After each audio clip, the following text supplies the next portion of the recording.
आज के GK question बोलना चाहूंगा, उन्हीं से शुरुआत होगी जो कुछ मैं आपको बताने जा रहा हूँ। पहला क्वेश्चन है कि भारत में मतदान की आयु कितनी है, यानी कि वोट देने के लिए कितनी उम्र होनी चाहिए।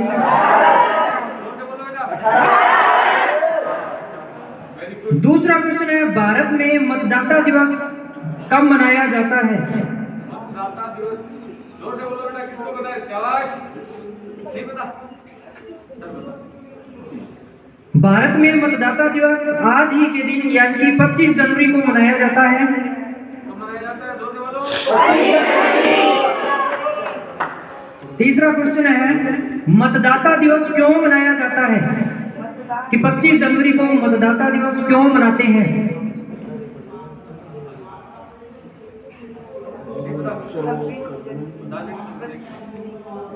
वो इसलिए मनाते हैं क्योंकि आज के दिन यानी कि 25 जनवरी 1950 को अपने भारत में एक संस्था की स्थापना हुई जिसका नाम है भारतीय निर्वाचन आयोग।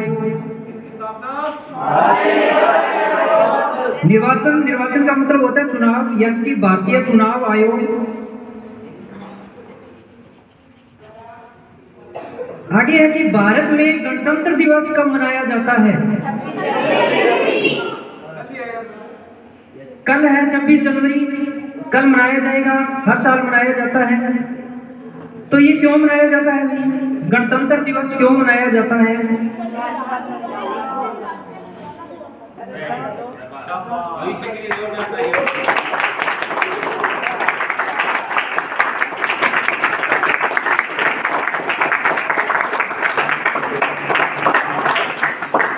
26 जनवरी को अपने देश में गणतंत्र दिवस मनाते हैं, इसलिए मनाते हैं क्योंकि 26 जनवरी 1950 को हमारे देश का संविधान लागू हुआ था। लेकिन इसके साथ ही कुछ बातें और भी हैं जिनके बारे में अपने को पता होना चाहिए कि गणतंत्र दिवस क्यों मनाते हैं।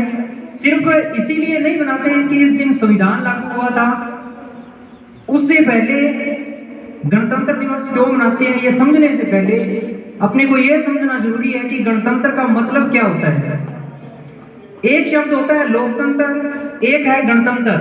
क्या दोनों एक ही हैं या दोनों अलग अलग हैं? ये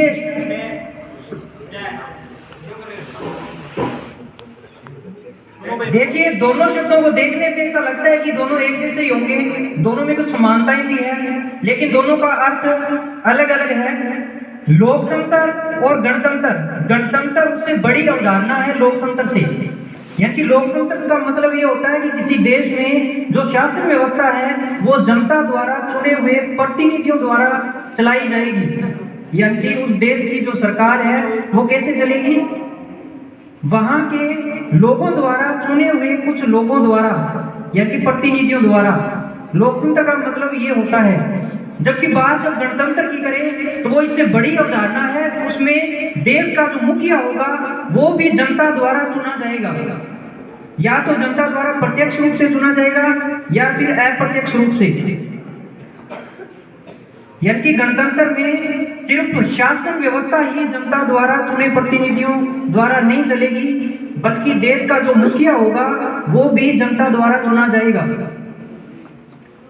अगर सिर्फ लोकतंत्र की बात करें तो ब्रिटेन का उदाहरण दिया जाता है जहां पे लोकतंत्र है, यानी कि सरकार जनता द्वारा चुनी जाती है, लेकिन वहां का जो देश का जो मुखिया है वो जनता द्वारा नहीं चुना जाता, जो कि वंशानुगत है, यानी कि राजा या रानी।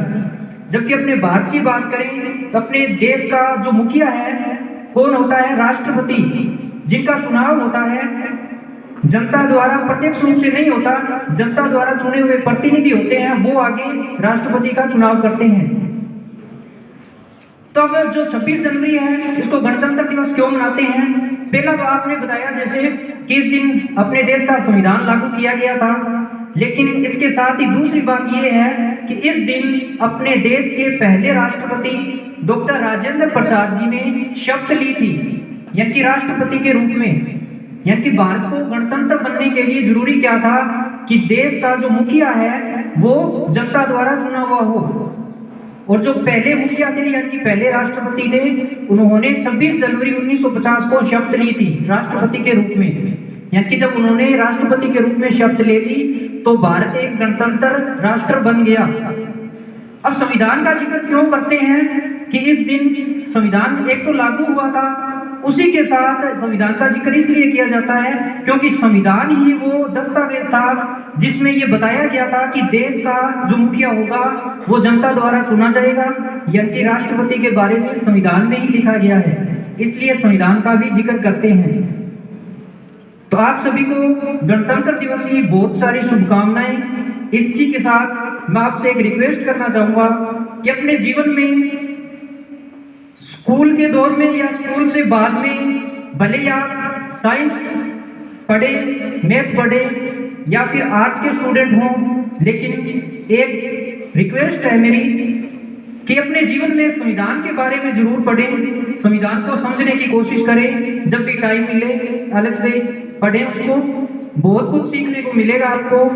इसी के साथ 2 लाइनें संविधान के बारे में बोलते हुए कि तुम्हारी हर मुश्किल का समाधान हूं मैं, तुम्हारी हर मुश्किल का समाधान हूं मैं, कभी वक्त मिले तो मुझे पढ़ना, मैं भारत का संविधान हूं। कि तुम्हारी हर मुश्किल का समाधान हूं, कभी वक्त मिले तो मुझे पढ़ना, मैं भारत का संविधान हूं। थैंक यू, धन्यवाद।